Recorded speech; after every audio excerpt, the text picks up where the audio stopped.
Welcome to the next in our series of discussions on anti-Semitism, other forms of hatred, and today the future of the Middle East and the prospects for peace. I'm Bob Shrum, Director of the Center for the Political Future here at USC Dornsife. I first want to thank Aaron, Neer, and Satako for their generous support, which makes this series possible. In addition to those who are with us in person today, we are joined by audiences on Zoom and Facebook Live, and this event will be heard by many others on our podcast, Let's Find Common Ground. To kick off the program, it's my honor to introduce Bill Deverell, a professor of history and the Divisional Dean of Social Sciences here at Dornsife. More important to me, he is a great friend and supporter of the center and of our central mission to model and advance a public square where even if we differ with each other on issues, we can respect each other and respect the truth. Bill? Let me get down.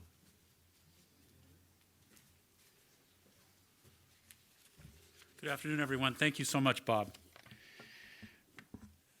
Like any institution, like any complex system, truly like any network of human interaction across time and space, universities have their problems.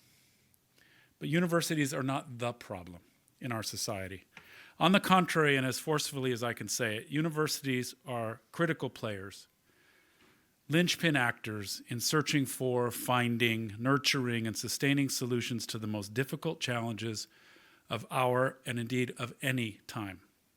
That is because the twin foundations of academic freedom and the Congress of our dialogues across our classroom and our research holds us together. We keep these foundations both dear and fast, and assaults upon them only strengthen our resolve to do our work, to fulfill the highest obligations of what we truly believe is a calling in service and knowledge discovered and shared. I am always honored to be asked to join my colleagues and friends who make the Center for the Political Future such a welcoming and important aspect of our work and our community here at Dornsife. That goes for all who work within the center and all who support it. What has been accomplished through the hard work of everyone at CPF is both wonderful and in our days and times as important as it is fragile. We should not kid ourselves. Establishing the triangular bona fides of expertise, political relevance, and civil discourse atop wrenching problems is as hard to sustain as it is to build. CPF does this, has done this, and we are all committed to its future of doing this. Acknowledging this work and these many commitments is both a pleasure and an exhortation for all of us here and joining us from elsewhere, that we all continue to support what makes this all sing and what makes it all special. I'm here today representing the interim dean of the college, Professor Mo El-Najjar. Dean El-Najjar is a leader in his field of quantum physics, a leader here on campus, and a recognized voice in helping find or build pathways to peace in the Middle East. His is just the kind of vision and commitment that is needed more and more every single day, and he's asked me to convey his fervent support for the dialogues such as what we will soon hear take place. Leaders such as Mo give us hope. Universities are part of the solution, and they respond to internal and external stimuli and forces in large part based upon the leadership structures within them. I'm very pleased now to turn this podium over to Beong-Soo Kim, who is both head of our university's Office of General Counsel and the soon-to-be interim president of the university. Beong is already distinguishing himself by leading with a rare combination of courage, empathy, and knowledge.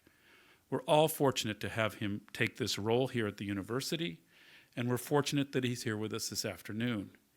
Please join me in thanking all those who've made this event possible and in welcoming Beong-Soo Kim.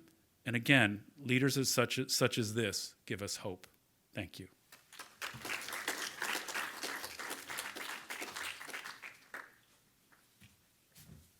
Welcome, everyone. It's great to see all of you. I am here to recognize not just the amazing panelists that you're about to hear from, but to also recognize the importance of events like this one and the importance that groups like the Center for the Political Future and leaders like Dean El-Najjar, Bill Deverell, who you just heard from, Cami, Bob Shrum, the importance that university leaders convene groups like this to discuss very, very difficult and controversial issues. This is not a time when it's easy for people in our society to have arguments and disagreements in a rational and civil way. That makes it even more important for universities to facilitate these kinds of events and conversations and dialogue. And what I would say is that universities not only have the perfect opportunity to do this by virtue of their expertise, the faculty, the talent, the open-minded students and community, they have an obligation to tackle these kinds of issues through dialogue, through debate, through disagreement, an obligation to our democracy itself, I would say. And that's why I'm here. I'm here to say in the clearest terms, USC will be a model when it comes to fostering these kinds of discussions, and we all need to have more events like the event that you're about to witness and experience. Let me just say, on a little bit more personal note, I hope that many of you are here because you've heard or read Ben Rhodes and Max Boot. And let me say also, I'm really looking forward to as much of the discussion that I can stay for, because both of them are exemplary thinkers.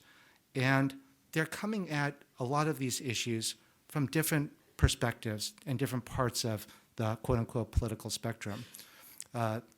And one of them has written for the Wall Street Journal. There's also the New York Times. And I think that whether you are a regular journal reader or whether you're a regular New York Times reader, it's really important and valuable to read perspectives that you disagree with. And so I would urge you to read, if you're a Wall Street Journal article reader, the New York Times, if you read the New York Times, to read the Journal. And if you don't read either of those periodicals at all, you really should read more. So please, that's really important also. So thank you again for being here. Thank you for forming part of this community of scholars and students who are interested in learning, debating, and discussing and advancing the search for knowledge and truth. Thank you.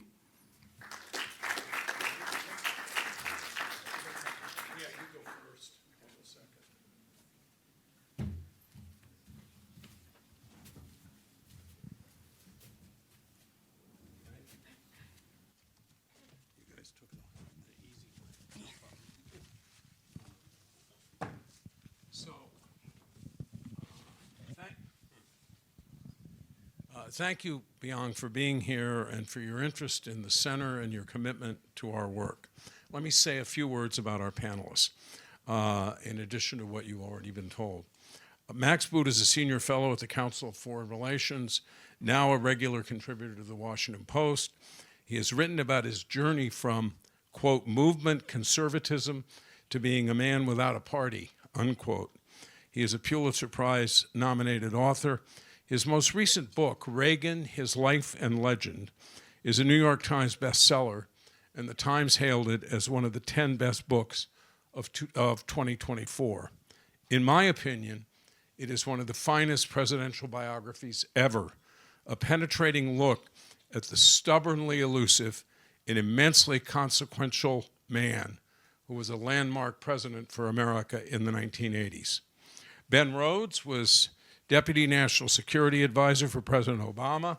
He is the author of a revealing and important memoir about his time in the Obama administration and of a magisterial look at America's place in the international order, maybe I should say disorder, entitled After the Fall, Being American in the World We Made.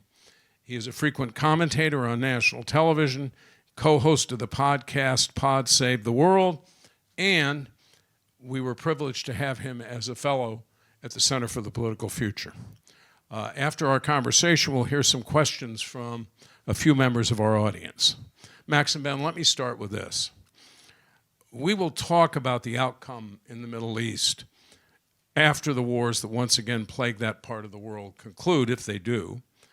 But what realistically are the prospects for ending the current conflicts there? Max? I get all the easy ones. Thanks for... That's all right. I have another easy one afterwards. Well, thanks for having me. It's a pleasure to be here, and thank you, Bob, for your kind words about the Reagan book coming from somebody who knows as much as you do about American politics. That means an awful lot to me. What are the prospects for ending the current wars in the Middle East? Well, at the moment, I guess there's two wars going on in the Middle East, two shooting wars. One is between Israel and Hamas in Gaza. The other is between the Houthis in Yemen and this international coalition. And I guess I would say, sadly, the prospects of ending either war are not that great, at least in the near future. I think they are interlinked because the Houthis began their attacks on shipping through the Red Sea after the Hamas attack on Israel on October 7th, which of course led to this massive Israeli response and invasion of the Gaza Strip, which is still ongoing after a few pauses and fits and starts. And so I think if we can end the war in Gaza, the Houthis might quiet down to some extent. I don't have much confidence that the current military campaign the Trump administration is undertaking against the Houthis, using air power against them, much in the same way as the Biden administration did, maybe at a slightly higher tempo. I don't have much confidence that that will actually defeat the Houthis. But I think it would be, this is yet another reason, if you need it anymore, why it is very important to end the war in Gaza. But sadly, I think the trends there are running in the other direction, because about a month ago, after a ceasefire, which led to the release of some Israeli hostages and also to a bunch of Palestinian prisoners, Netanyahu decided to restart the offensive in Gaza for reasons that many Israelis believe have more to do with his own political survival than the long-term interests of the state of Israel, because his government was in danger of falling if he did not restart the war. And he has solidified his political position in Israel by restarting the war. But I'm not sure what the end game is. I'm not sure that Bibi himself knows what the end game is. Right now, the IDF occupies roughly a third of Gaza, and we still do not have a quote-unquote day-after plan for what happens after the guns fall silent. Who is going to govern Gaza after Hamas? It could be Hamas could come back if Israel pulls back, or I think it looks increasingly likely that Israel will perhaps militarily reoccupy Gaza, but I think that is not something that most Israelis want to do because it's going to turn into another quagmire, perhaps similar to the long-term Israeli involvement in Lebanon from 1982 to 2000. So I don't think that's a lesson that the Israelis want to repeat, or of course their own prior occupation of Gaza, which ended in 2005. But again, the only, I think, viable way out of this quagmire is to have some kind of Palestinian Authority government in Gaza, which is supported by an international coalition. But this is anathema to Netanyahu because it would, again, destroy his coalition, because the hard right, far right parties in Israel are completely opposed to Palestinian statehood, want nothing to do with the Palestinian Authority, and some of them are bent on carrying out ethnic cleansing of Palestinians in Gaza and even reintroducing Jewish settlers, which I think is a crazy idea.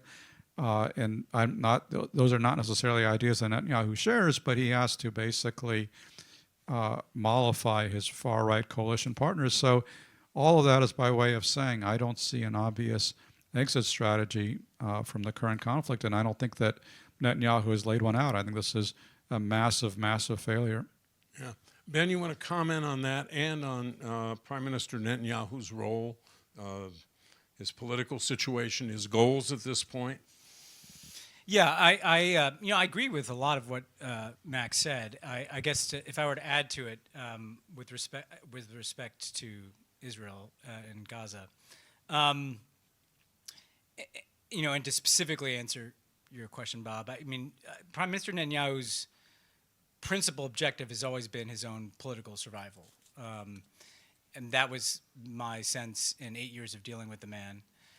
But importantly, I mean, sometimes you can say that and it can kind of seem untethered from any value proposition or any ideology.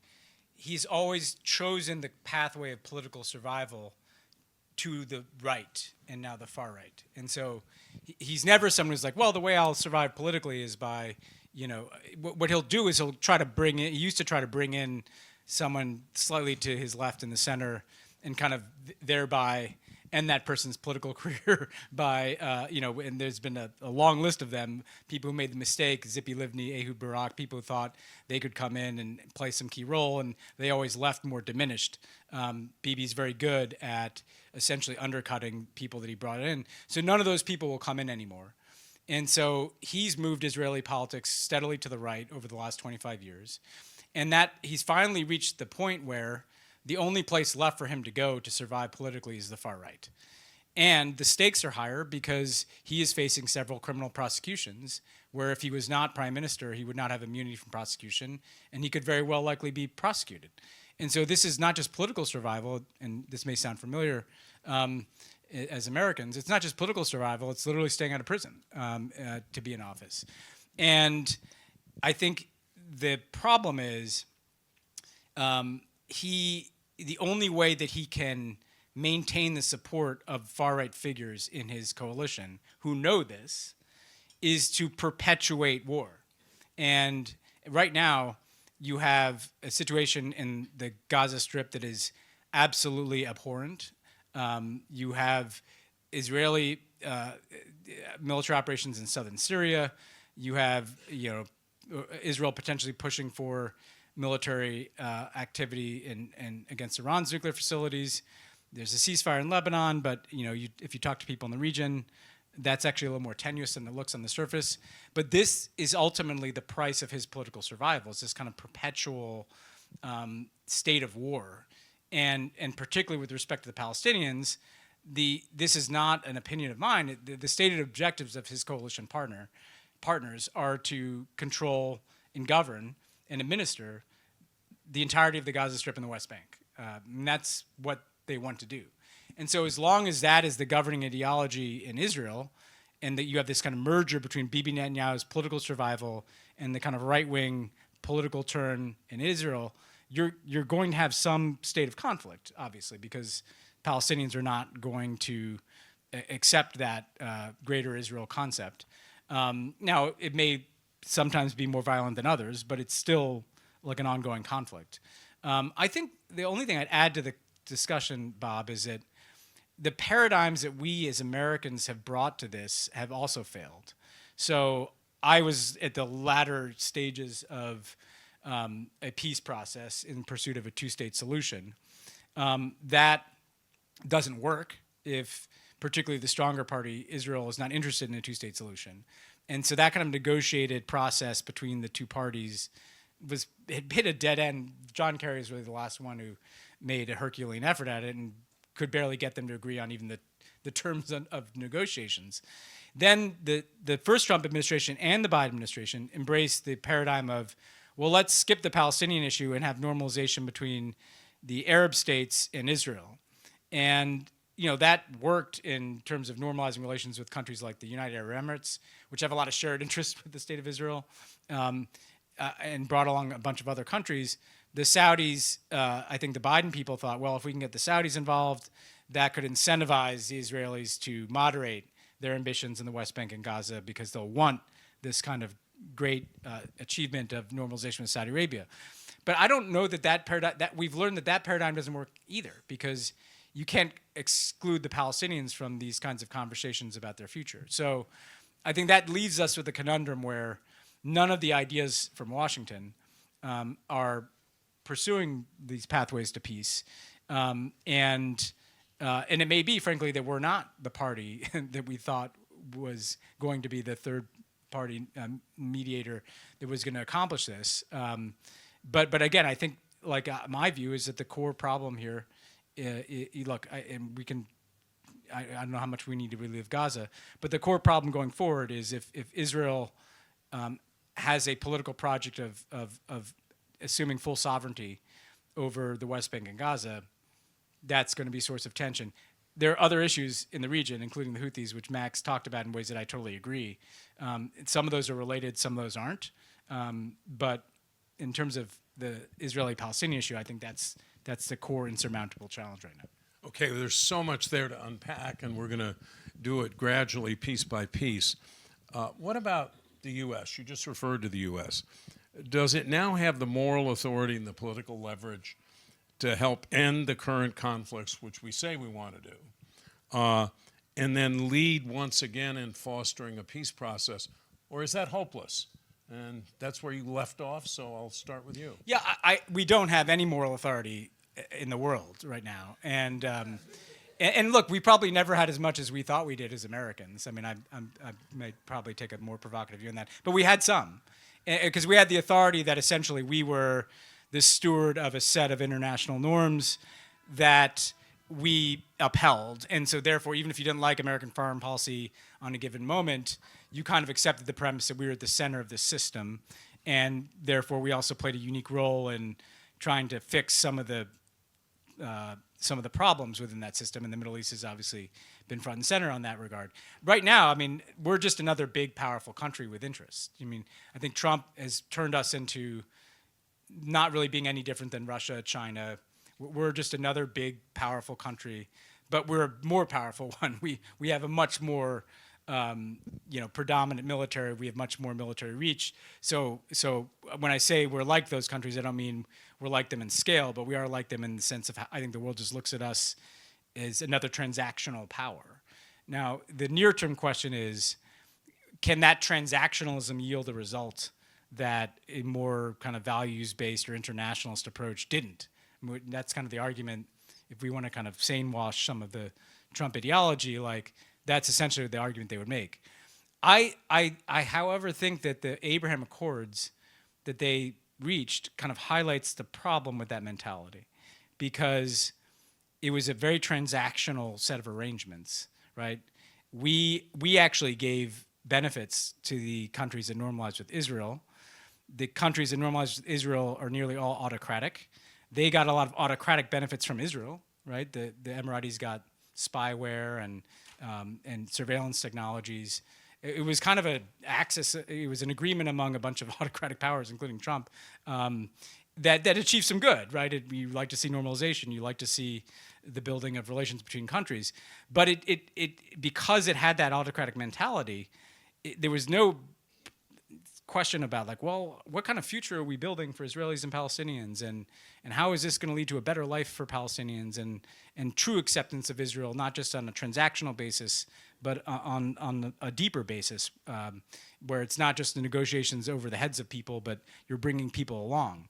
And so I think going forward, Trump's going to the Middle East. He'll try to look for some announcement. He'll try to resuscitate this idea of Saudi Arabia joining the Abraham Accords. He may get some announcements made, but I don't think it will do anything to actually build. So we certainly won't do anything to achieve two states, Israel and Palestine. But I also don't think it will do anything to kind of achieve the more sustainable state of peace that is necessary to keep these things from flaring up again and again and again. And that's the kind of post-October 7th reality that I think a lot of people in the region are contending with. Can we truly do what we've been doing the last few years, which is kind of pretending that the Palestinians kind of don't exist and we're all just moving on without them? I think in going to the region myself, like, there's some people who do think that, but there's others who are like, particularly if you're in an autocratic system, you're like, I'm going to be here 10 years, 20 years from now. I have a public opinion challenge I have to look at in the future. And so I do think that there are going to be challenges to that kind of transactionalism. Max, has U.S. credibility diminished or drained away as the honest broker in this? Maybe it never even existed. Well, I mean, I agree with Ben that our credibility and our moral standing is greatly diminished. and plummeting all the time, with the latest evidence being the terrible Trump peace plan, which is basically rewarding Russia's aggression in Ukraine. But I think that the Middle East is actually, to some extent, a little bit of an outlier, because while the Trump administration is exceedingly unpopular with most U.S. allies around the world, it's a little bit of a different story in the Middle East, because Netanyahu, Crown Prince Mohammed bin Salman, the de facto ruler of Saudi Arabia, other essentially autocrats in the region, like Trump, who fancies himself a fellow autocrat. So they, none of those people have any time or interest for human rights or liberal democracy or other issues that have traditionally been at least somewhere on the American foreign policy agenda. And so they kind of fancy that they can do deals together. I think that proposition is about to be tested, and I'm fairly skeptical. As Ben was pointing out, it's hard to completely ignore the Palestinians, although I think there was an effort to try to do that up until October 7th. But again, the Hamas attack put the Palestinians back on the agenda, and now the Saudi government has taken the position that they don't want to proceed with their normalization agreement with Israel, absent some progress, however cosmetic, on Palestinian statehood. And of course, the Saudis are also demanding a defense treaty with the United States, which is at odds with the MAGA neo-isolationism that we're seeing prevailing in Washington today. I think, there's, oddly enough, Trump and his envoy to everybody, Steve Witkoff, the one place where they made a positive impact so far, as far as I can tell, actually occurred before Trump was inaugurated, where Steve Witkoff helped to nudge the Netanyahu government into accepting a ceasefire and hostage release deal with Hamas. But that has since expired. And of course, since then, Trump's leverage or his persuasive powers have been used in an entirely negative fashion, throwing out this bizarre fantasy of removing the Palestinians from Gaza and turning it into a Riviera-like resort.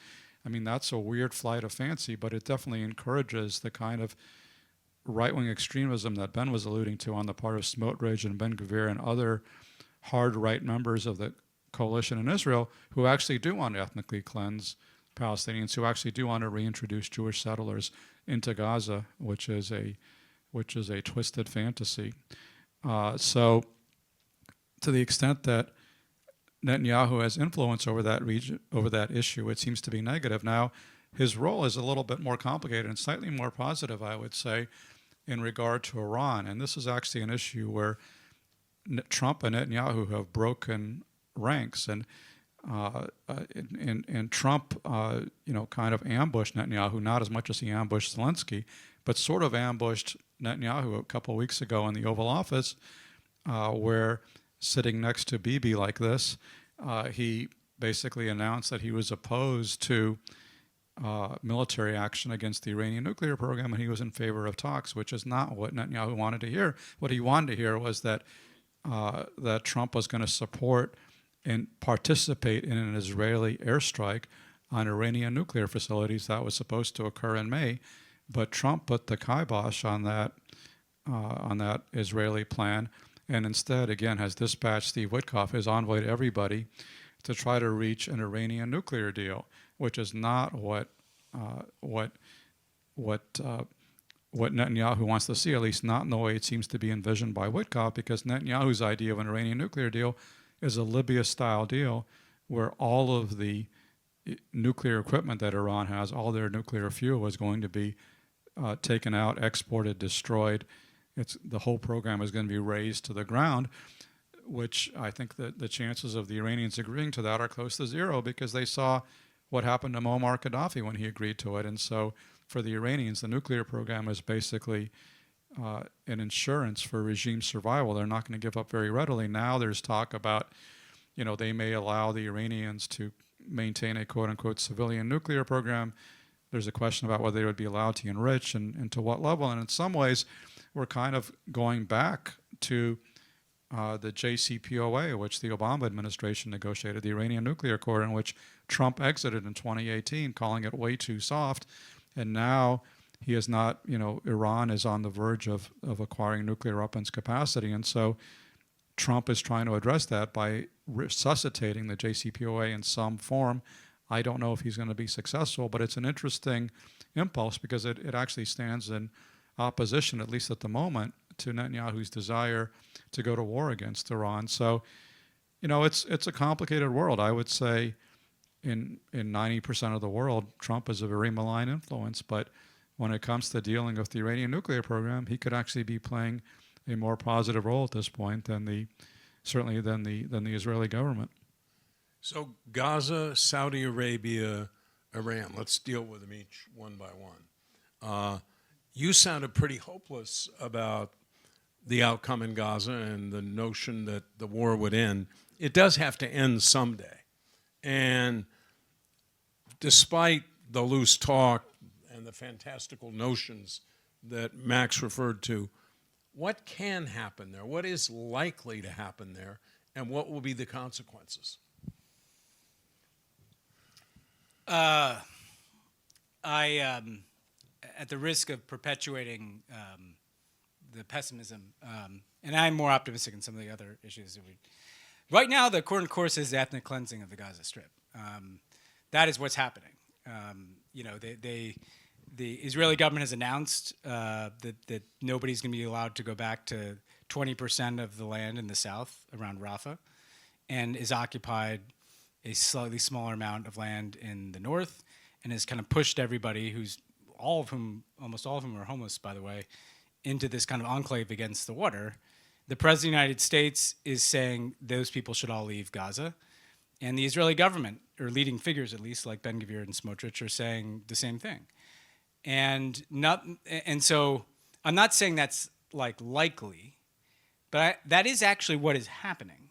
I think we have to see that clearly. Now, how might that change? I think that the way that you would want that to change, and the way that I think most people who work on this issue would want that to change, is that you have the Israeli military leave Gaza as part of some agreement wherein essentially the Arab states financed and probably leading with the Gulf Arab states come in, provide some kind of security capacity, and pour a bunch of money in to rebuild Gaza.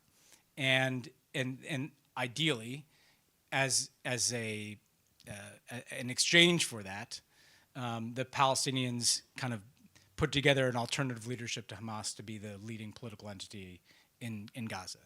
And then doubly ideally, that connects to the Palestinian Authority, right? So these are the spectrum of what could happen, I think, goes from a Arab-led reconstruction of Gaza under an alternative leadership that can then create the basis for getting someday back to a viable Palestinian state that includes Gaza and parts of the West Bank, to ethnic cleansing, which is actually kind of where the momentum is going. What may happen is more something in the middle, where there's a kind of de facto Israeli occupation. They don't really leave, but they don't really push all those people out, and it kind of looks like a hopefully slightly better version than what we have today. I will say that it will never improve as long as Bibi Netanyahu is prime minister, for the reasons that Max and I talked about. He has no interest in the reconstruction of Gaza. He has an interest in essentially showing the right wing that, look at me, I'm running interference. I'm the guy who can talk to the Americans. I'm the guy who knows how to kind of basically do the diplomacy with the world to just keep the pressure at an arm's length while you guys do your agenda.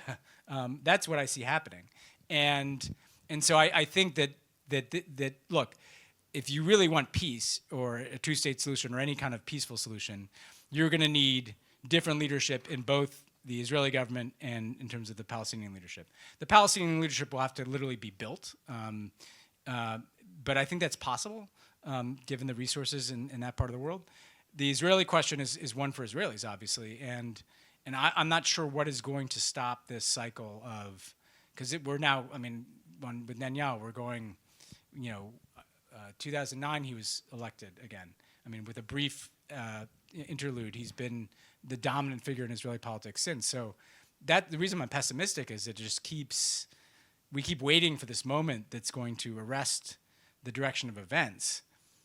It seems more likely to me that that moment doesn't come than it does. Are you that pessimistic? Yes.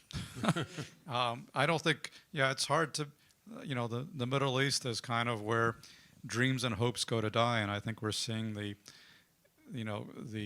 at least for the foreseeable future, the death of the so-called two-state solution, which was at the root of the Oslo peace accords. And I mean, I'm naive enough to still believe in the two-state solution because I don't understand what the alternative is. I mean, there are some people who fantasize about this unitary multi-ethnic state where Jews and Palestinians live together in harmony and sing Kumbaya. And people who say that, I can't believe they've ever visited the area. I mean, this is not a realistic prospect. This is not going to be the Switzerland of the Middle East.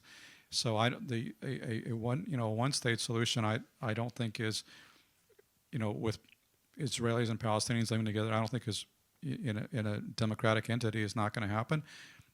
A one-state Greater Israel solution is very possible, and that is, I think, where we're headed with the gradual creeping Israeli annexation of the West Bank as well as of Gaza. But I think that's a moral abomination and a tragedy for Israel, which is what Israel was trying to escape with the start of the Oslo peace process, because most Israelis do not want to be colonial occupiers. And I think that will destroy, and you're seeing it as already destroying the democratic nature of the Jewish state. So I think that would be a terrible tragedy, although that might be the way in which we are currently headed. I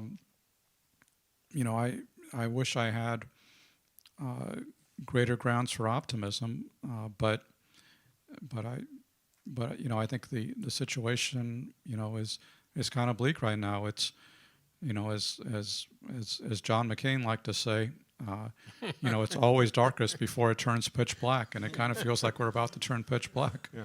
Well, you talked about, both of you, Saudi Arabia, and the notion that somehow or other it could enter something like the Abraham Accords.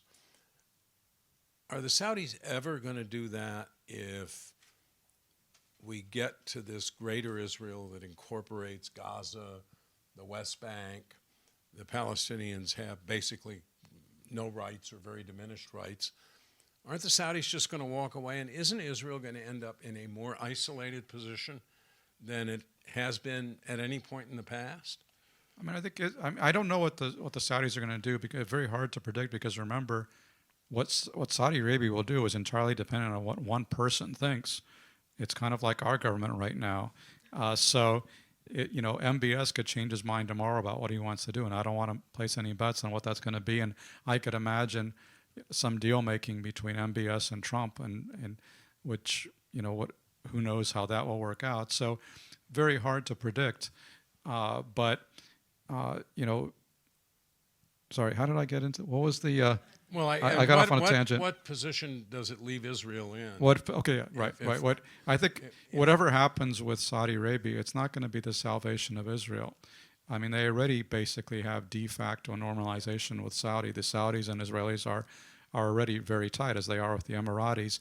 This would be a nice thing. It would, introduce tourism and stuff like that, but it's not going to be a game changer. I think the bigger picture here is that Israel is increasingly isolated in the world. I mean, remember, Israel's prime minister has an arrest warrant out for him from the International Criminal Court. There are a lot of countries in the world that he can't travel to. I was also struck just recently, Pew had a poll that showed the majority of Americans have a negative view of Israel, and 69% of Democrats. I don't think that's a viable situation for Israel's long-term future, because, I think the result of Trump and Netanyahu is to make Israel a very polarizing political issue in this country, which has always been Israel's number one ally. And I think that's not a situation Israel wants to be in, because right now, Republicans are 110% gung-ho pro-Israel, but 69% of Democrats in that poll had a negative view of Israel. And, sooner or later, assuming Trump doesn't abolish elections, Democrats will return to power.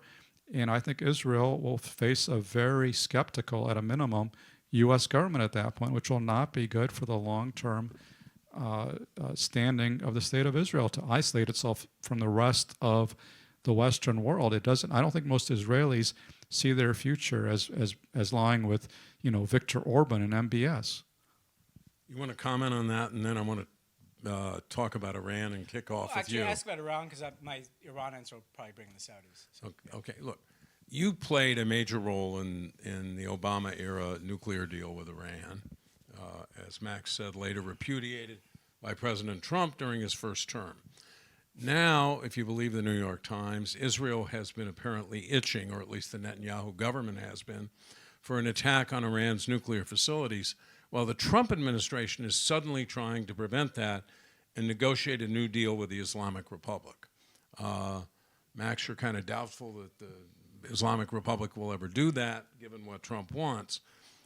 Do you think we're likely to see a deal?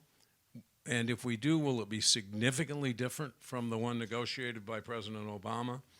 And would successfully concluding a deal have a wider and even fundamental impact across the region? So I've built up over the last 9 years since I've left government a capacity for some degree of serenity.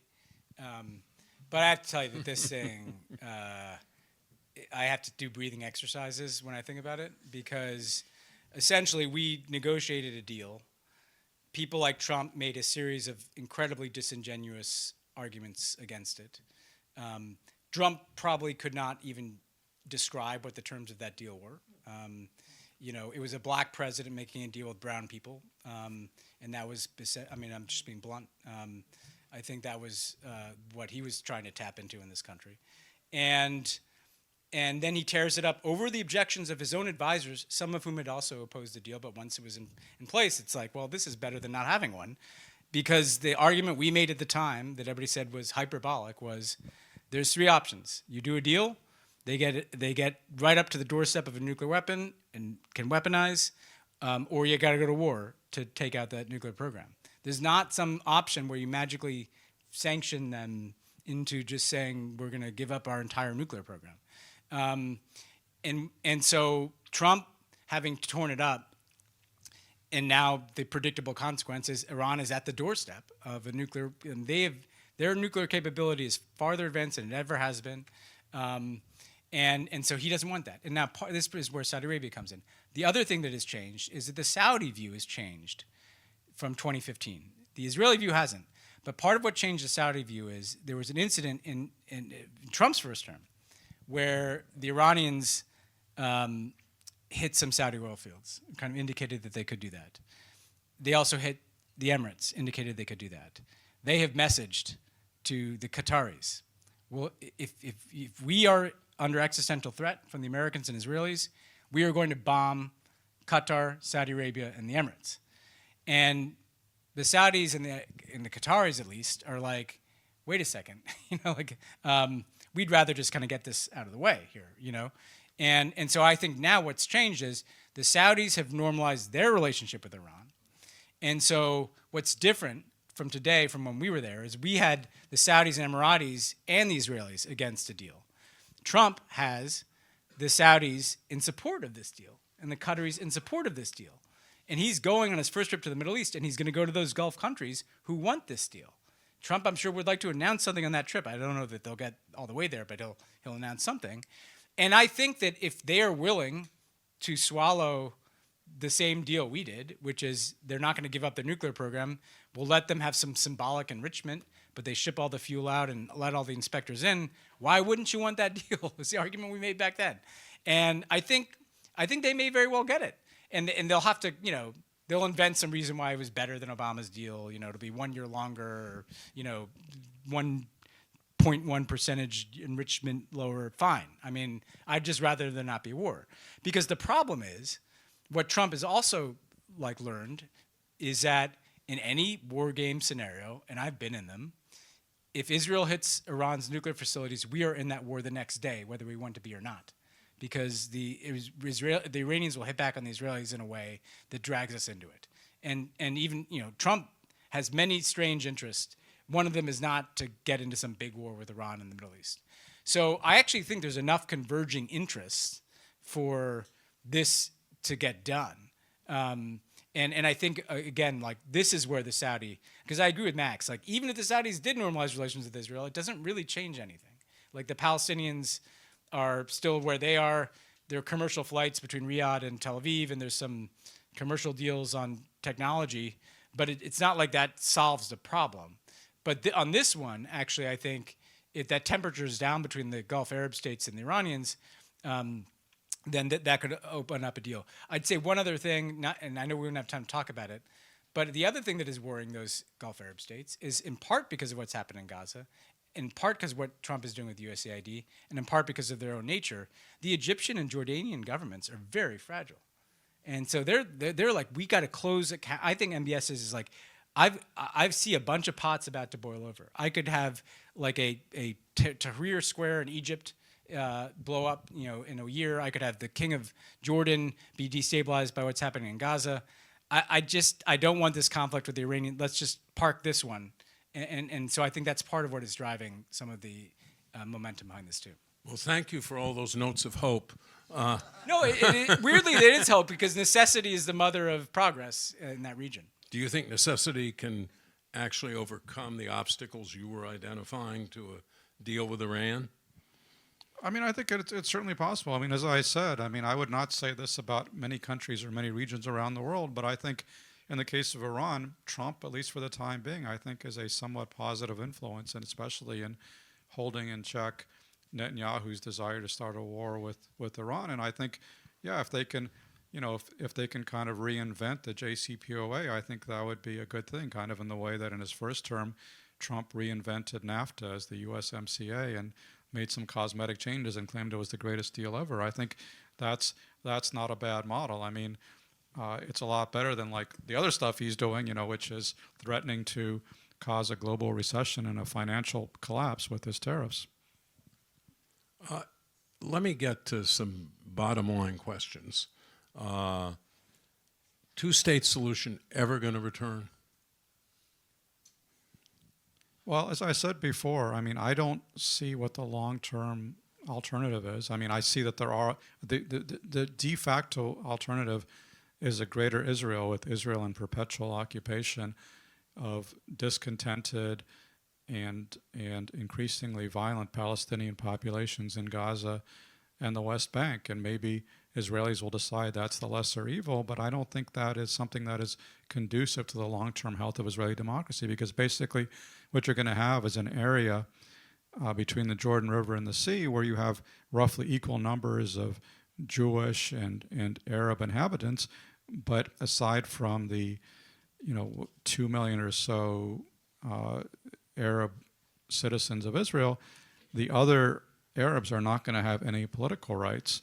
And so Israel is increasingly going to lose the ability to claim that it is a democracy. And I think, that has always been, I think, fundamental, that Israel is not only a Jewish state, but also a democratic state.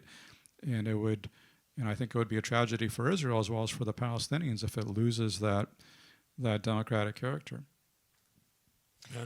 I think that in this moment, one of the ways I kind of stay sane is, you have to remind yourself, Americans are incredibly short-term people, and to our detriment, we can be short-term thinkers. And history is long, and it's long enough that, at my middle age, like I have the memory of when a two-state solution seemed inevitable, and now it seems impossible, and we don't know what intervening events might happen.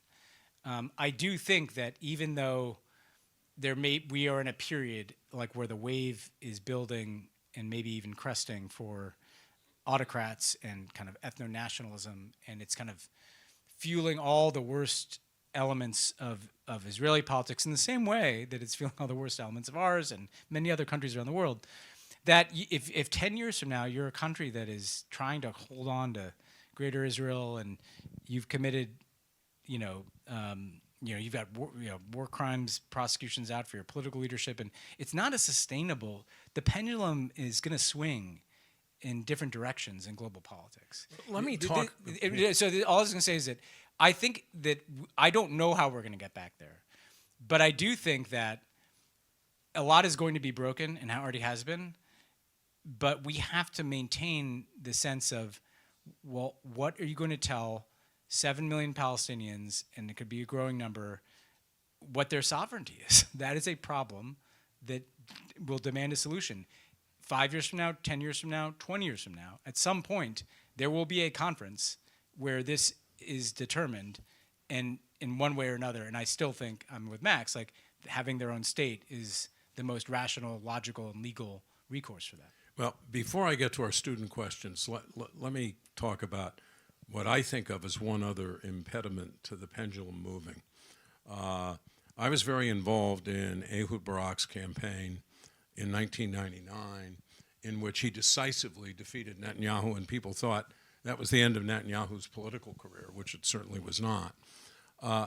And he and Bill Clinton basically offered the Palestinians a deal, and there's some controversy about it, but somewhere around 95% of the West Bank.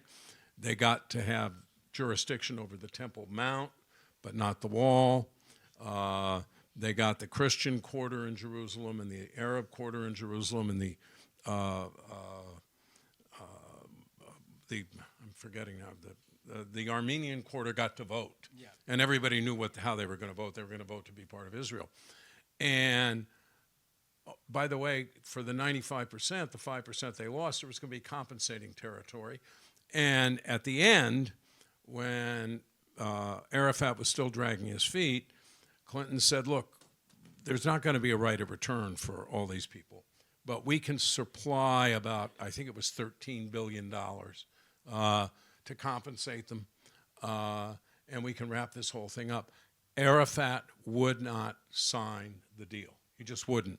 He had many excuses. One was, they're going to assassinate me. And the Israelis and the Americans said, we'll get the Secret Service and Mossad to protect you, and gives you the best chance that you're going to make it anyway.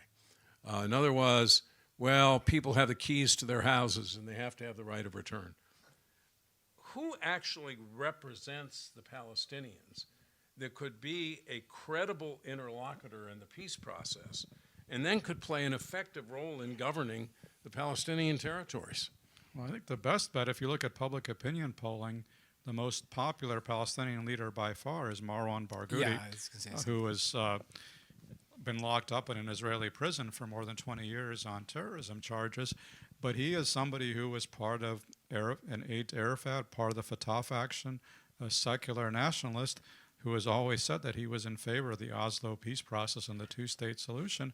I mean, right now, the PA is decrepit and bankrupt, led by 90-year-old Mahmoud Abbas, who is on his last legs and has no standing, no popularity.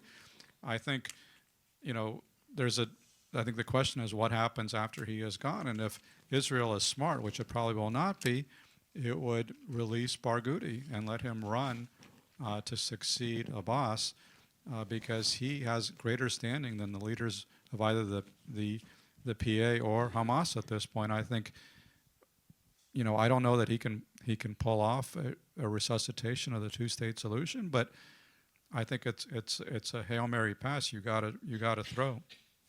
Do you think Ben-Gvir and Smotrich would want Barghouti released? No, I mean, look, you're right. Look, there have been plenty of. I mean, that's the principal mistake that was made by the Palestinian leadership. I think that since Netanyahu certainly, came back, that's when my experience overlapped with this, and I can tell you from firsthand experience, they had a strategy of supporting Hamas to be a counterweight to the Palestinian Authority. We tried repeatedly to broker some reconciliation to put this all back under the Palestinian Authority. They never wanted that to happen, the Israeli government. They want a weak Palestinian Authority that can never make peace because they don't want to make peace, they being Netanyahu and the Smotrich and Ben-Gvirs of the world. So, yes, the Palestinians, the Palestinian Authority is a corrupt enterprise.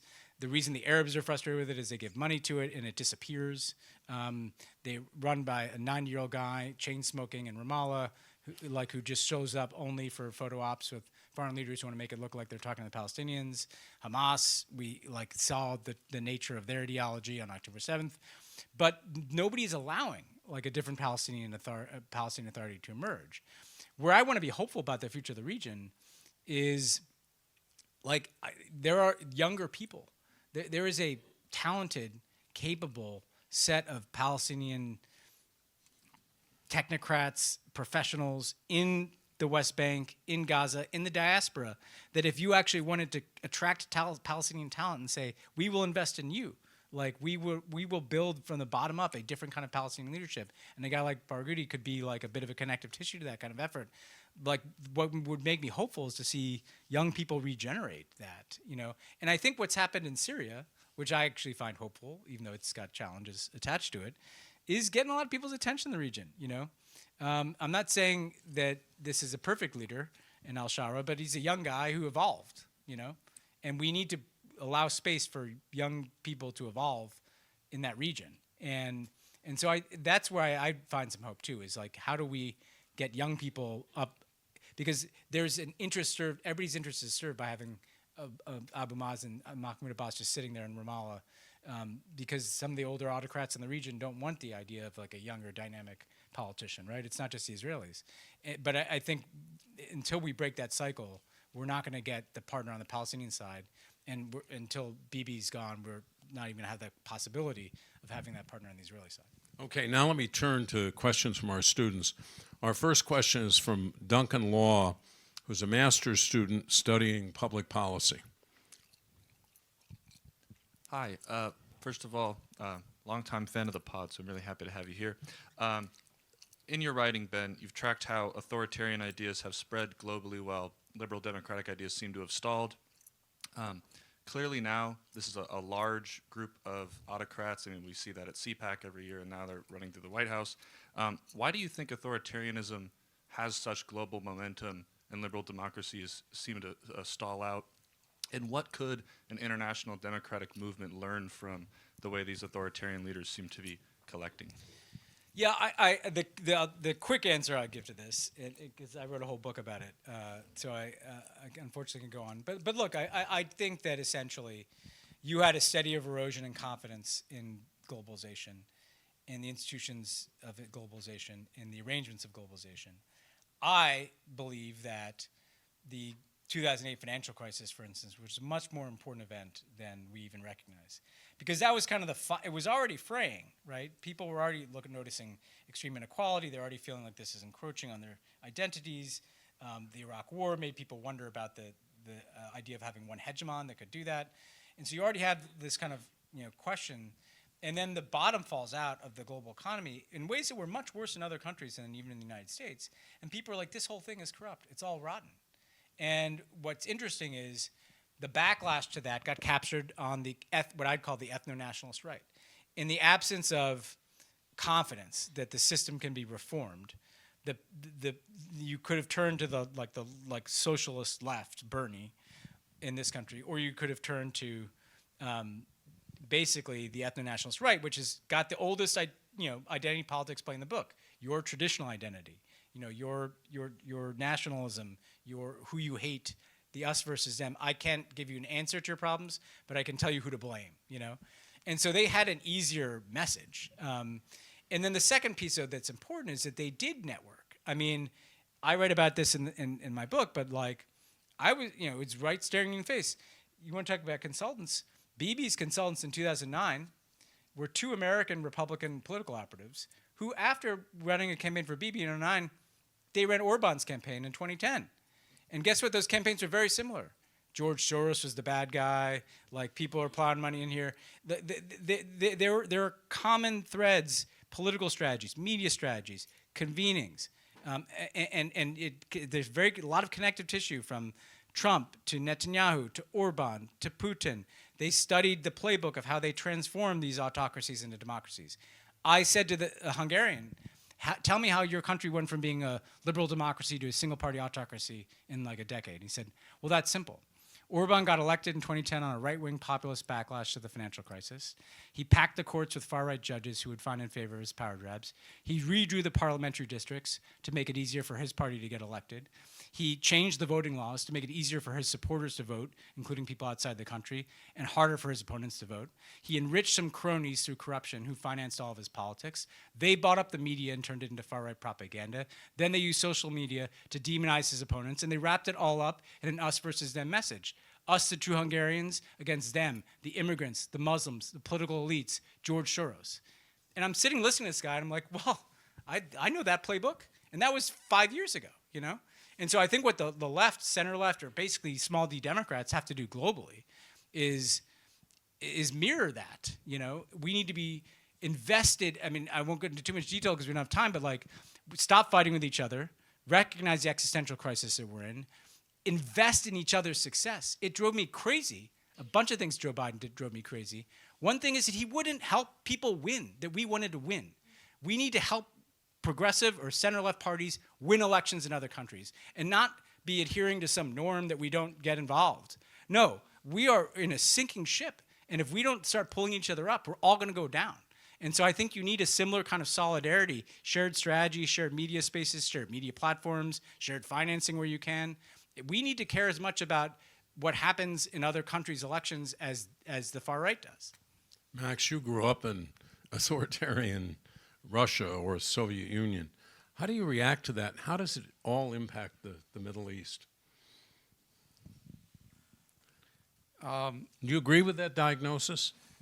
I mean, broadly, I mean, I think, I would, add, a few points at the margins maybe. I think it's basically right, although I think it's not just globalization. A lot of it is automation. I think we're basically going through this when you think about it, the transformation that we're going through from the industrial age to the information age is as wrenching as the transition from the agricultural age to the industrial age in the 19th century. And remember what that transformation created in the 19th century. It created new ideologies: communism, socialism, nationalism, liberalism, all these ideologies competing for influence in this rapidly changing world. It led to revolutions.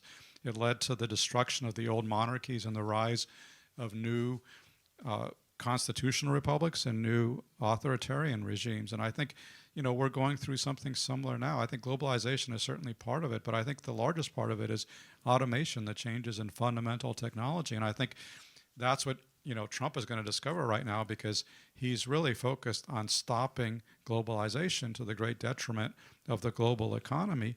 But I think what we're going to discover is even if he manages to stop U.S. international trade to some extent, it's not going to bring those factory jobs back, because even if we have more factories in the U.S., they're going to be run by robots, not by unemployed workers from Scranton, PA. So this is a new world, and I think it is, it is upsetting I think that the transform, not to sound, like a economic determinist here, but I do think that a lot of this is the changes to the economic makeup of society are transforming the political makeup of society as well.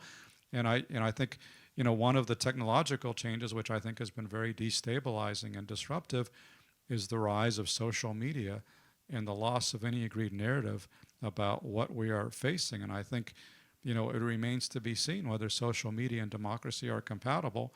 On the evidence so far, I'm skeptical, because I think it is undermining the ability to have rational decision-making in the public sphere, and it's driving people apart and basically creating a massive impetus for political polarization and extremism, and which, I'm in favor of all the stuff that Ben is talking about, but I think, fundamentally we have to grapple with the changing nature of the information infrastructure, the changing nature of the economy. These are massive, decades-long, centuries-long transformations that we're in the middle of, and I would say that so far, as Ben suggested, the right-wing nationalist populists have had the most success in taking advantage of the moment, but I think there's going to be a limit to their ability to harness the current trends because they don't have any magic formula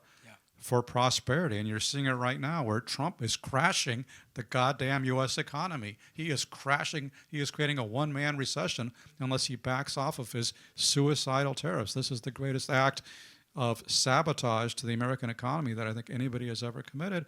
But you're seeing something similar. Putin has, he is propping up the Russian economy with wartime spending, but that cannot go on forever. And he's unleashing inflation. He has done nothing to create a productive Russian economy. Viktor Orban presides over one of the poorest countries in Europe. He has not delivered results for his people. So I think the rubber meets the road that all these right-wing nationalist populists can talk a good game about how they're going to usher in make America great again, make Hungary great, make Russia great, blah, blah, blah. They're not going to deliver at the end of the day. So I think it's going to open up room for somebody who can. Now let's hear from Ruby Belt, who's a freshman studying math and economics. In late March, President Trump hosted Netanyahu at the White House and urged him to finish up the war in Gaza and warned that the ongoing conflict was losing international support. In the days and weeks following, we saw backlash as many disagreed about Trump's framing of this end to the war, specifically his call to send U.S. troops to Gaza as a peacekeeping force. How do you think Trump's rhetoric will affect what happens next? Who wants to take that? I don't, countries have developed a capacity to hear certain things Trump says and not others, and so I think the way that Israel heard that is these people are actually not interested because the proposals were so fanciful and unserious. I don't know what you think, Max. I cannot see a scenario in which there are U.S. troops in Gaza. And I am pretty good imagination about things that Trump might do. So in a way, I think how Netanyahu probably heard that is, I'm going to sit here and smile and nod, and then we're just kind of going to continue to do what we're doing, and we'll see if they ever actually call us about this plan to send American troops to Gaza. And now I think what this is going to come back up. Trump seems to care about issues when when he's in the center of the attention. He's going to the Middle East in mid-May, and I think he might want some indication of progress. He loves news cycle announcements, right? Like things that actually don't solve problems but make him look good for like 2 weeks. And so I think you might see some pressure ratchet back up to have some announcement of a new ceasefire or negotiation, nearing progress for a ceasefire. But I think that the proposals are so fundamentally unserious that I almost worry that the Israeli far right hears it and is like, oh, Trump's talking about his Gaza plan again, which actually involves moving all the Palestinians out. So, we know they're not actually going to send American troops in, so we'll just kind of keep doing our slow motion version of that, because that's what it feels like happened. You don't disagree with that? I do not disagree with any of that. You're not going to, there's no conceivable reality where America takes actual ownership of the Gaza Strip. It's a weird fantasy, but I think it is, fueling the more malign elements in Israeli politics. Finally, Channing Mack, a sophomore studying political science. During Trump's first term, we saw a stark deviation with regards to foreign policy in this region when he facilitated the Abraham Accords. These bilateral agreements between Israel and neighboring Arab nations had unprecedented concessions. We then saw very little deviation from this policy posture during the Biden administration. So my question is, was Biden having maintained status quo a good political decision for Democrats at large? I'll take that first. I absolutely not. And this drove me insane. And I had many difficult conversations with former colleagues. They were afraid, I think, of the politics of this. Joe Biden ran on re-entering the Iran nuclear deal. That was an available option to him in the first 6 months of his presidency, and he just didn't do it. And yeah, he would have gotten criticized. He would have had some Democratic senators who complained to him, but he could have done it, and he didn't. And then they chose to basically embrace the Abraham Accords as the framework for their policy. And for a time, that just kind of kept things quiet, And it was working if your goal is to kind of just keep things quiet over here. I understood their impulse. Their impulse is, we got particularly first we had COVID, then we had the war in Ukraine, and then I've been in the White House. So you've got so many things going that sometimes it's like, well, we don't need to try to launch some big new thing in the Middle East. Let's just kind of keep this Abraham Accords thing going. And then they thought their big play would be this Saudi addition to it. The problem with it is there was something so, and I was an outlier in being a critic of the Abraham Accords, but because there was something so cynical about it. I mean, some of those concessions the U.S. made, I don't think people are even aware that we changed our position on Western Sahara. We changed our position on the Sudanese military. The U.S. gave all these concessions that were kind of ran against the kinds of things that a lot of Democrats care about. And it was kind of very Gulf Arab forward. I can tell you as a Democrat, those guys were not our friends when we were in office. And then we're going to make the biggest deal with MBS, who was supposed to be the guy that... So if you're a Democrat, it makes you feel like... I don't think any Democrats voted... We're going to vote on the Abraham Accords. But then when you have October 7th and obviously Gaza, the problem that they had... Because I would have these arguments, they'd say, well, Ben, if I look at the polls, I don't see the people who are that concerned about this. I'm like, it's not that. It's the whole vibe. It's like these people just seem kind of cynical. And they don't seem to connect down to my worldview, I may not even really care that much or understand that much about the intricacies of these things, but I see these guys trying to make deals with MBS, and I see them hugging Bibi, and it just contributed to this sense of kind of disaffection. It's not even a left-right point I'm making. It's just a sense of where are your voters? Who are the people you need to not just vote for you, but to knock on doors, to care about you, to put up a sign in your dorm room, I mean, in 08, it would be weird to walk through a university and not see an Obama sign everywhere. How many Biden signs were there on dorm room walls? And I'm not saying it's just because of Middle East policy, but it was part of it. It was just a sense of foreign policy is kind of an extension of identity politics, and I think they lost the thread on that.